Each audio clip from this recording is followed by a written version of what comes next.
நயன்தாரா சொந்தமாக படம் எடுத்து அவங்க போய் ஸ்டேஜில் நிற்கிறாங்க. ஒரு ப்ரொடியூசர் எடுக்கிட்ட வந்து நிற்க சொல்கிறாங்க பார்க்கலாங்க. வரதே கிடையாது. என் தயாரிப்பாளர் ரோட்டில் பெற்று விட்டு வச்சுருக்காங்க ஒவ்வொரு தயாரிப்புலையும். இந்த டைட்டிலே வந்து ரொம்ப சினிமாவுக்கு இப்போ ஏற்ற டைட்டிலாக இருக்குது. ஏன்னா தில் ராஜா. இப்போ ஒவ்வொரு தயாரிப்பாளர்களுக்கும் தில்லு வேணும். காரணம் ரிலீஸ் பண்ணுறதுல ஒரு பெரிய தில்லாக இருக்குது. ஒவ்வொரு படங்களும் வெளியே வர்றதுக்கு மாபெரும் போராட்டங்கள் இருக்குது. அந்த போராட்டத்தில் தில்ராஜா வந்து ஒரு அருமையான டைட்டில். அன்பு தம்பி சத்யா வந்து எப்பவுமே தில்லான ஆளை பார்க்கறதுக்கு தான் உங்களுக்கு வந்து பாலிவுட் ஆர்டின்னு சொல்லிங்க சுத்த தமிழ். இந்த படத்தில் வந்து ஒரு மாபெரும் வெற்றி அவருக்கு காத்துக்கிட்டு இருக்கு. அதுக்கு முழுக்க முழுக்க வெங்கடேஷ் சார் தான் சேரும். ரொம்ப கடுமையாக உழைச்சி அந்த படத்தை வந்து வெற்றிகரமாக முடிச்சு கொடுத்துருக்காரு. அவ்வளோ பெரிய வெற்றிகள்லாம் கொடுத்துட்டு வந்த வெங்கடேஷ் சார் வந்து அந்த படத்தை வந்து சத்யாவை ஒரு பெரிய மாற்றத்தை உருவாக்கியிருக்கு. இந்த படம் சாங் பார்க்கும்போதே உங்களுக்கு எல்லாருக்குமே தெரியும். ரொம்ப அழகான ஒரு படமாக இந்த படத்தை சத்யாவுக்கு அமைச்சு கொடுத்துருக்க வெங்கடேஷ் சாருக்கு ஒரு பாராட்டு சொல்லணும். காரணம் ஹீரோங்களால் தான் நிறைய படங்கள் வெளியே வர முடியாமல் நிற்கிறது. இப்படிப்பட்ட ஒரு ஹீரோவெலாம் உருவாக்க முடியாதான் தமிழ் சினிமாவுக்கு ஒரு வரமாக இருக்குதுன்னு நினைக்கிறேன். சாங்கு பார்க்கும்போது விஷுவலாக படம் எடுக்கும்போதே அதை பார்த்தேன். ரொம்ப அழகாக வந்துட்டு இருந்து. ஸோ இதில் பார்க்கும்போது ஷெரீன் வந்து இப்போ நடிச்சிருக்காப்புல ஒரு பொண்ணு போல் இருக்குது. ஏன்னா பழைய ஹீரோயினியாவே தெரியல. இப்போ புது ஒரு ஹீரோயினே எப்படி இருக்குன்னா எல்லாரும் கேட்குறாங்க. எங்கள் ராஜா அண்ணன் பக்கத்தில் யார் ஹீரோயின் கேட்டார். அவ்வளவுக்கு அந்த பொண்ணு அழகாக இந்த படத்தில் நடிச்சிருக்காங்க. இந்த 27க்கு எவ்வளோ பெரிய படங்கள் போட்டி போடுறதுன்னு உங்களுக்கு எல்லாருக்கும் தெரியும். ஏன்னா டெய்லியும் 2 ப்ரெஸ் சந்திச்சுட்டே இருக்கீங்க.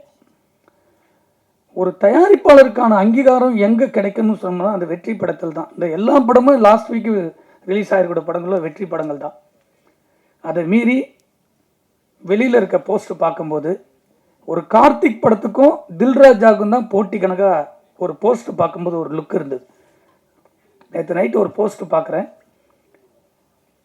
27ன்னு போட்டு அந்த ஒரு யூத்து ஜென்ரேஷனோட அந்த தில்ராஜா போஸ்ட்டும் இந்த பக்கம் கார்த்திக் சார் படம் போஸ்ட்டும் பார்க்கும்போது இந்த படத்தில் ஒரு இம்ப்ரெஸ் இருக்குது. யூத் வந்து இந்த படத்தை பார்க்கணும்னு தோன்ற அளவுக்கு ஒரு இந்த கதையில் இருக்குது. மியூசிக் பார்த்துருப்பீங்க. நிறைய படங்கள் பண்ணிக்கிட்டே இருக்காப்புல அன்பு சகோதரர் அம்ரீஷ் அவர்கள். இந்த படத்துக்கு ரொம்ப ஹார்ட் ஒர்க் பண்ணியிருக்காப்புல. அவர் கம்முன்னு நடிக்க ஆரம்பிச்சாருன்னா ரொம்ப இதோட பிஸியாக இருக்கலாம்னு தோணுது இந்த படத்தை பார்க்கும்போது. சாங்ல ஆமாம், அதை விட கொஞ்சம் நடித்தா நல்லா இருக்குன்னு நினைக்கிறேன். ரொம்ப நல்லா இருக்கு அந்த சாங்கில் பார்க்கும்போது. அவருக்கும் என்னுடைய வாழ்த்துக்கள். மேடம் வந்து ரொம்ப கோச்சிக்கிட்டாங்க பார்க்கும்போது. அவங்க வந்து கோவப்படாமல் சொல்லியிருக்காங்க. அதாவது அவங்க சிரிச்சுக்கிட்டே அதை சொன்னாங்க. அதனுடைய வேதனை என்னன்றது நம்ம ரொம்ப புரிஞ்சுக்கணும். அது யாராக இருந்தாலும் சரி, இந்த படத்தை எடுத்து முடிக்கிறதுக்கு மாபெரும் போராட்டத்தில் இந்த படத்தில் 24 மணி நேரம் ஒரு நடிகனாக மட்டும் இல்லாமல் விஜய் சத்யா இந்த படத்தை ஒரு தயாரிப்பாளராக இன்னைக்கு வரைக்கும் சுமந்துக்கிட்டு போகிறார். ரிலீஸ்க்கு அப்புறமும் சுமக்கணும், ரிலீஸ்க்கு அதை முடிச்சும் சுமக்கணும். ஏன்னா அதனுடைய வழிகள் ஒவ்வொரு நாளும் அந்த பணத்தை போட்டு போட்டு படத்தை வருமானு தெரியாமல் ஒரு நடிகனாக பணம் வாங்கிட்டு ஜாலியாக சுற்றுறத விட்டுட்டு ஒரு தமிழ் சினிமாவில் ஒரு படைப்பை தன்னை ஹீரோ வச்சு எடுக்கிற படத்தை தான் வெளியே கொண்டு வரணும்னு போராடக்கூடிய இப்படிப்பட்ட ஹீரோகள்லாம் இருந்தாங்கன்னா தமிழ் சினிமா உச்சத்தில் இருக்கும். தயாரிப்பாளர்கள் வந்து நிம்மதியாக படுத்து தூங்கலாம். இப்போ தயாரிப்பாளர் யாருமே நிம்மதியாக தூங்கலை. எனக்கு தெரிஞ்ச ஒரு 6 மாதமா யாருமே நிம்மதியாக தூங்கலை. இப்போ ரிலீஸ் ஆகிருக்கிற இன்க்ளூடிங் ஒரு 2 நாளுக்கு முன்னாடி மகாராஜான்னு ஒரு போஸ்ட் பார்த்துருப்பீங்க. 100 நாள் போஸ்ட்டு. ரொம்ப நாளைக்கு அப்புறம் 100 நாள் போஸ்ட் பார்த்துருப்பீங்க. அவங்க கூட தூங்கலை. எவ்வளோ பெரிய வெற்றின்னு உங்களுக்கு தெரியும். அதை கடந்து அதுக்கு செலவு பண்ணியிருக்காங்க.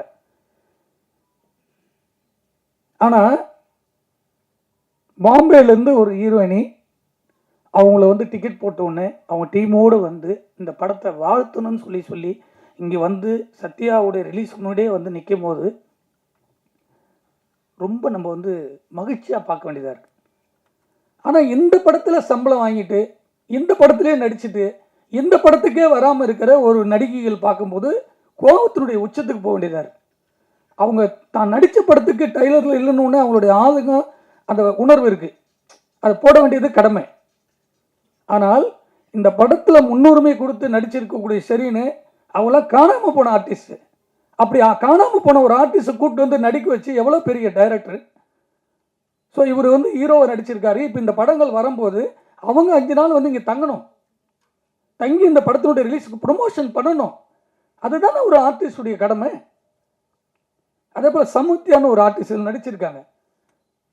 ஃபோன் போட்டு கூப்பிட்டா வந்து நடிச்சிருக்கணும். ஒரு ஃபங்க்ஷனுக்கு வந்து இந்த படத்தை பற்றி பேசி இந்த படத்தில் நடிச்சிருக்க கேரக்டர் சொல்லி இதெல்லாம் நாங்கள் வாழ்ந்துருக்குன்னு சொல்லும்போது தான் அது வந்து ஆடியன்ஸுக்கு போய் தேரும், இந்த படத்தில் இவங்க நடிச்சிருக்கு. ஸோ இவ்வளோ விஷயம் இருக்குல்ல, அதை ஒரு 100 பேர் பார்ப்பாங்க, அதில் ஒரு 50 பேர் தேட்டருக்கு வருவாங்க. ஸோ ஆடியன்ஸ் கிட்ட போய் சேரும். ஒரு கண்டென்ட் போய் சேருது எப்படி சேருது?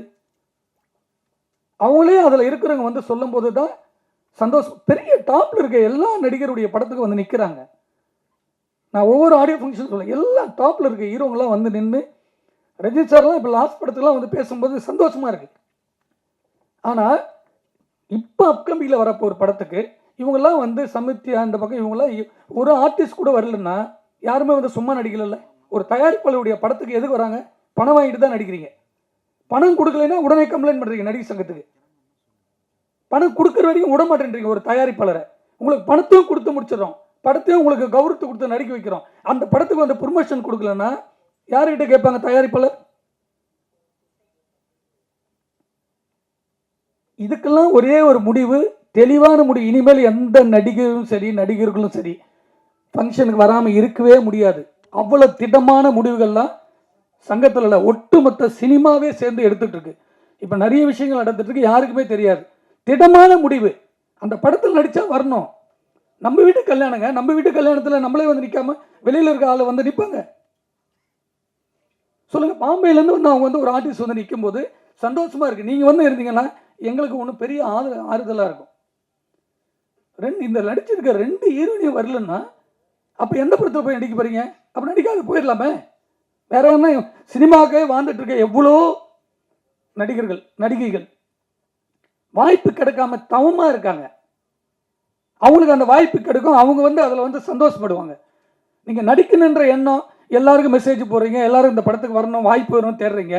வாய்ப்பு கொடுத்த பிறகு ஷூட்டிங் வரதுக்கு 1000 பிரச்சனை பண்ணுறீங்க. ஷூட்டிங்கில் வந்தால் கேர ஒன்று வேணும், இது வேணும், சார் ஓட்டில் தான் நீங்கள் டிசைட் பண்ணுறீங்க. இதெல்லாம் அரேஞ்ச் பண்ணி கொடுத்தாலும் படத்தில் வந்து ப்ரொமோஷன் ஆடியோலேருந்து ரிலீஸ் வந்து நிற்க மாட்டீங்க. அப்போ யார்கிட்ட சொல்லணும்? உங்களுக்கே அக்கல் இல்லாத சினிமாவில் நீங்கள் எதுக்கு நடிக்க வரீங்க? அப்போ சினிமான்றது ஒரு பொக்கிஷம், கலையாக நேசிச்சு வாங்க. இந்த படத்தில் எதுக்கு சுமந்து ஓடுறாரு? இவ்வளோ படங்கள் போட்டிக்கு முன்னாடி இன்னைக்கு தில்ராஜா வந்து நிற்குதுன்னா அந்த படத்தை பார்க்கும்போது சாங்கில் அவ்வளோ அழகா இருக்கு. இதுக்கெல்லாம் ஒரு திடமான முடிவை தயாரிப்பாளர் சங்கம், எங்கள் அண்ணன் இருக்கார் ராஜண்ணன், அவர் நிறைய விஷயத்த எல்லாத்தையும் பேசுறாரு ஓப்பனா. ஒவ்வொரு படத்துக்கு நிற்கிறார், சின்ன படத்துக்கு அவர்னா எதிர்பார்த்தா வந்து நிற்கிறாரு. அவர் நிம்மதியாக வீட்டில் இருக்கலாம், தூங்கிட்டு இருக்கலாம். எதுக்கு வராரு? சினிமாவையும் இந்த கலையை நேசித்து நேசித்து இந்த சினிமா தான் நம்மளுக்கு சோறு போடுன்ற ஒரு ஆதங்கமும் அன்பும் தான் இங்கே வந்து நிற்கிறார். வெங்கடேஷ் சார் தெரியும், அவர் கொடுக்காத இட்டா எவ்வளோ இட்டு கொடுத்துருக்காரு. அவர் படத்திலே நீங்கள் வந்து நிற்க மாட்டீங்கன்னா அப்போ வேற எந்த படத்தில் நிற்பீங்க? ஒரு புது படத்தினுடைய டைரக்டர் படத்தில் நீங்கள் எப்படி வந்து நிற்பீங்க? தமிழ் சினிமாவில் மட்டும்தான் தயாரிப்பாளர்கள் வந்து யாரும் கேட்க மாட்டாங்கன்ற ஒரு தைரியத்திலே சுற்றுறாங்க. தயாரிப்பாளர் இல்லைன்னா சினிமாவில் யாருமே இருக்க முடியாதுன்றது யாருக்குமே இன்னும் புரியல. அது சொல்லிக்கிட்டே இருக்காங்க, பேசிக்கிட்டே இருக்காங்க, போயிட்டே இருக்காங்கன்னு நினைக்கிறாங்க. எல்லாத்துக்கும் ஒரே முடிதான். ஒரு ஸ்ட்ரைக்கில் ஒரு லட்சம் பேர் சாப்பாடு இல்லாமல் அலையுவாங்க சினிமாவில். அந்த சூழ்நிலை உருவாக்கிட்டு இருக்கு சினிமாவுக்கு. ஒவ்வொரு தயாரிப்பும் வெள்ளிக்கிழமை ரிலீஸ் பண்ணி எல்லாத்தையும் விற்று போட்டுக்கிட்டே இருக்காங்க. அதெல்லாம் போனால் கூட பரவாயில்ல. அந்த படம் ரிலீஸ் போது ஒட்டுமொத்த இண்டஸ்ட்ரி அதில் நடிச்சிருக்க டெக்னீஷியன்லாம் வந்து நிற்கும் போது ஸ்டேஜில் அந்த படத்துக்கு வந்து ஒரு ஹாப்பியாக இருக்கும். நான் விட்டுட்டேன் 2 கோடி 3 கோடி போனால் பரவாயில்ல, என்னுடைய படத்துக்கான ஆறுதலாக நாங்கள் நிற்கணும்ல. ஒரு 20 நாள் 30 நாள் 40 நாள் கால் ஷீட் நடிக்கிறீங்க. ஒரு அரை மணி நேரம் 2 மணி நேரம் ஒரு ஆடியோ ஃபங்க்ஷன், ஒரு 10 சேனலுக்கு என்ட்ரி, கொடுத்து இந்த படத்தை பற்றி நான் அந்த கேரக்டர் பண்ணி நடிக்கும் போது தானே வந்து ஹாப்பியாக இருக்கும். கடவுள் வந்து எல்லாருக்குமே 50 கோடி 1 கோடி 100 கோடி 200 கோடி பிரித்து கொடுக்கல நடிக்கிறது, அவங்களுடைய ஹார்ட் ஒர்க்கில் தான் கொடுக்குது. நீங்கள் இந்த படத்தில் நடிக்கிறீங்க, நடித்தா மட்டும் பத்தாது, அதுலேருந்து நிற்கணும், உங்களுடைய கடமை. அது ஒரு 4-5 ஹீரோயினிங்க, 4-5 பெரிய நடிகர்கள் இருக்காங்க, அவங்களாம் ஃபங்க்ஷன் வரக்கூடாது. இந்த ஃபார்முலா சில ஆளுகள் எடுத்துட்டாங்க இப்போ. ஏன்னா கேட்கறதுக்கு ஆள் இல்லை தமிழ் சினிமாவை ப்ரொடியூசருக்கு. நயன்தாரா சொந்தமாக படம் எடுத்து அவங்க போய் ஸ்டேஜில் நிற்கிறாங்க, ஒரு ப்ரொடியூசர் எடுக்கிட்ட வந்து நிற்க சொல்கிறாங்க பார்க்கலாம், வரதே கிடையாது. என் தயாரிப்பாளர் ரோட்டில் பெற்று விட்டு வச்சுருக்காங்க. ஒவ்வொரு தயாரிப்புலையும் எல்லாத்தையும் வித்துட்டு படம் எடுக்கிறோம். எல்லாத்தையும் வித்துட்டு இந்த படத்தில் வராதுன்னு தெரிஞ்சோம் ஒரு படத்தை கொண்டு போய் ஒரு கலைஞனா சினிமாவை கொண்டு போய் வெளியில் சேர்க்கும் போது மக்கள் மத்தியில் அந்த ஆறுதல் கூட இல்லைன்னா இந்த சினிமா யார் காப்பாற்றுறது? இது ஒரு கூட்டு குடும்பம் சினிமா. அந்த கூட்டு குடும்பத்துக்கான கூட்டம் நம்ம இருந்தால் தான் பெரிய வெற்றி படங்களை கொடுக்க முடியும். இந்த தில்ராஜா ஒரு அழகான படம், ஒரு மாபெரும் வெற்றி. இந்த படம் வந்து ஆக்ஷன் ஹீரோவாக தம்பிக்கு உருவாக்கணும். அதே போல் எனக்கு உண்மை ஹாப்பியாக இருக்குது. ஹிந்திலலாம் வந்து நான் ஒரு 7 வருஷம் ஒர்க் பண்ணேன். ஒரு ஆர்டிஸ்ட் பிளான் பண்ணிட்டாங்கன்னா அந்த ப்ராசஸ் அப்படியே வந்து பக்காவாக இருக்கும். ஷூட்டிங் டைம்னா ஷெட்யூல் போட்டாங்க, ஸ்பாட்டில் நிற்பாங்க. 4 மணி நேரம்னா வேறு எதை பற்றியும் போய் யோசிக்க மாட்டாங்க, அதை ஸ்கிரிப்டில் தான் இருப்பாங்க. நான் சொல்கிறது அமிதாப் பச்சன் உட்பட. அவர் வந்து உட்காந்துட்டாருன்னா ஸ்டேஜில் வேறு எதுவுமே பண்ண மாட்டார், அது ஸ்கிரிப்ட் மட்டும் தான் யோசிப்பார். பெரிய டாப்பில் இருக்க ஆர்டிஸ்டே, ஹீரோயினி கூட உட்பட. இங்கே மட்டும்தான் இப்போ சினிமாவில் வரும்போதே கேரவனில் க்ளீனாக இருக்கான்னு கேட்குறது, ஸ்டார் ஹோட்டலில் ரூம் இருக்காது. நம்ம எதுக்கு வரோம்? பீச்சில் போய் நான் தண்ணியில் குளிக்க போகிறேன்னா அப்போ எதுக்கு அங்கே கேரவனு? அந்த கதைக்கு என்ன தேவை? அதோடு ஒன்றி வீட்டுக்கு போனால் நம்ம நிம்மதியாக இருக்க போகிறோம், குளிச்சுட்டு எல்லாருமே தண்ணி தான் தலைமையில் ஊற்ற போகிறோம். ரொம்ப வேதனையாக இருக்குது. ஒரு ஃபங்க்ஷனுக்கு கூட சின்ன படத்துக்கு ஆர்டிஸ்ட் வரல, யாருமே வரலன்னா அந்த கதைக்காக சுமந்துக்கிட்டு போகிற ஒரு தயாரிப்பாளர், ஒரு ஹீரோவை, ஒரு டைரக்டர் தான். ஹீரோ வரதே இல்லை சின்ன ப்ராஜெக்ட்லாம். சத்யாவே வந்து அந்த ஃபீல் பண்ணி தன்னை உருவாக்கணும்னு வந்து நிற்கும் போது வேதனையாக இருக்குது. அவர் பின்னாடி வந்து ஹீரோயினிக்கு வந்து நிற்கணும் கூட. அவங்க படம் தானே இது. இந்த படம் வெளியே வந்து அவங்களுக்கு 10 ப்ரொடியூசர் தெரியாது. ஏன்னா அவங்களை டார்ச்சர் பண்ணவும் தெரியாது அந்த ப்ரொடியூசருக்கு. 10 பேர் அட்வான்ஸ் கொடுத்துட்டு போவாங்க, 5 லட்சம் 10 லட்சம்னு. இந்த சினிமா தானே உருவாக்குது. இந்த சினிமாவை காப்பாற்ற வேண்டியது எங்கள் அண்ணன் இருக்கார். ஒரு நல்ல முடிவு எடுத்து ஒட்டுமொத்த சினிமா வந்து வலுவான ஒரு திட்டத்தோடு போயிட்டுருக்கு. இது ஒரு மாபெரும் வெற்றி படைய அமைய வேண்டும் என்று உங்கள் அனைவரையும் நன்றியோடு வாழ்த்துகிறேன். நன்றி, வணக்கம்.